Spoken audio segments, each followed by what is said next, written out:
పెద్దపల్లి జిల్లా ధర్మారం మండలం Pattipaka X road వద్ద కాంగ్రెస్ నాయకులు భారీగా మోహరించి సందడి చేశారు. మంత్రి అడ్లూరి లక్ష్మణ్ కుమార్ కు గజమాలతో ఘన స్వాగతం పలికిన అభిమానులు, కార్యకర్తలు, నాయకులు. మంత్రి హోదాలో మొదటిసారిగా ధర్మపురం నియోజకవర్గానికి వచ్చిన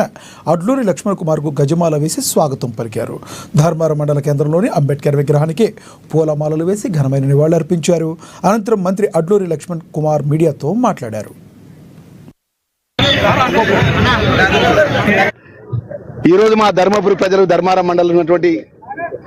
మా ధర్మపురి 6 మండలాల్లో 140 గ్రామాల్లో ఉన్నటువంటి మా కాంగ్రెస్ పార్టీ కార్యకర్తల శ్రమ, కష్టము, ఆ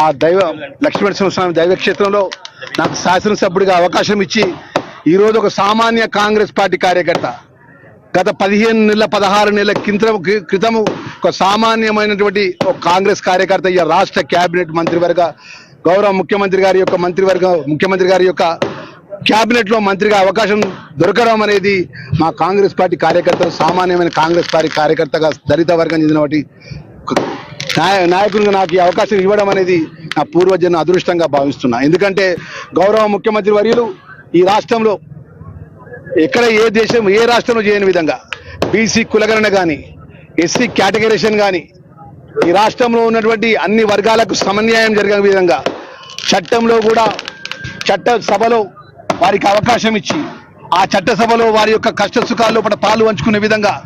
ఈ రాష్ట్ర గత 2014 నుంచి 23 వరకు టీఆర్ఎస్ బీఆర్ఎస్ పార్టీ ప్రభుత్వం, మాజీ ముఖ్యమంత్రి కేసీఆర్ వారి ప్రభుత్వం అధికారంలో ఉన్నది. ఒక్కసారి తెలంగాణ ప్రజానికం సవినయంగా చేతులు జోడించి మనం చేస్తున్నా. ఏ రోజన్నా ఇంత పెద్ద మంత్రివర్గంలో ఒక డిప్యూటీ చీఫ్ మినిస్టర్ దళిత వర్గం చెందినటువంటి వారు, అదేవిధంగా ఒక మెడికల్ హెల్త్ మినిస్టర్ దామోదర్ రాజ దళిత వర్గం చెందినవారు, మా ప్రసాద్ కుమార్ గారు స్పీకర్ గారు దళిత వర్గం చెందినవారు, మా డాక్టర్ వివేక్ గారు దళిత వర్గం చెందిన వారిని నేను ఈ ధర్మపురి ప్రజల యొక్క ఆశీస్సులతో వారి దయతో